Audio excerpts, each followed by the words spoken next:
nous allons démontrer l'utilisation de l'outil de jointoiement automatique à une vitesse plus lente que normale afin que vous puissiez suivre chaque étape.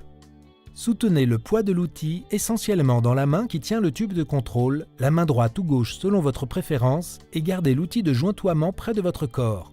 Placez l'autre main sur l'extrémité ouverte du tube pour guider et contrôler l'outil.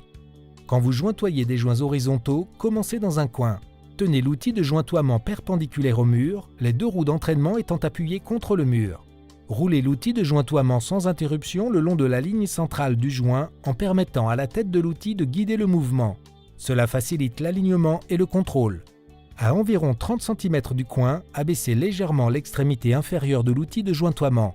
Continuez à rouler l'outil le long du joint en ne gardant que la roue d'entraînement inférieure en contact avec le mur, car si vous laissez l'outil en position perpendiculaire au mur et vous utilisez les deux roues, vous forcerez l'enduit à sortir des deux bords de la bande. Vous pouvez voir qu'une fois que vous passez le coin, il faut guider avec la tête de l'outil de jointoiement et maintenant le tube se trouve à un angle de 45 degrés par rapport au mur. Veillez toujours à ce que les roues d'entraînement tournent et soient fermement en contact avec le mur. Si les roues sautent une section, vous aurez des espaces dans l'enduit sous le ruban et ces espaces entraîneront des cloques quand l'enduit séchera. Arrêtez-vous à environ 8 cm de l'extrémité du joint.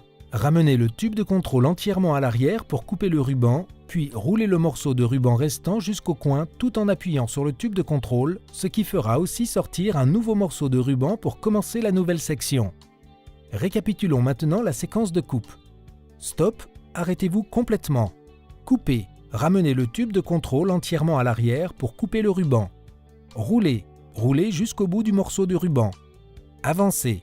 Poussez sur le tube de contrôle pour faire avancer un nouveau morceau de ruban. Pour les joints verticaux, commencez au bas du mur, l'outil de jointoiement étant parallèle au sol. Dès que possible, attaquez le mouvement avec la tête de l'outil et inclinez le bas de l'outil dans votre direction à un angle d'environ 45 degrés pour pouvoir le guider et le contrôler plus facilement. Il est important d'essuyer l'excédent d'enduit sur tous les joints plats avant de jointoyer les coins et les angles.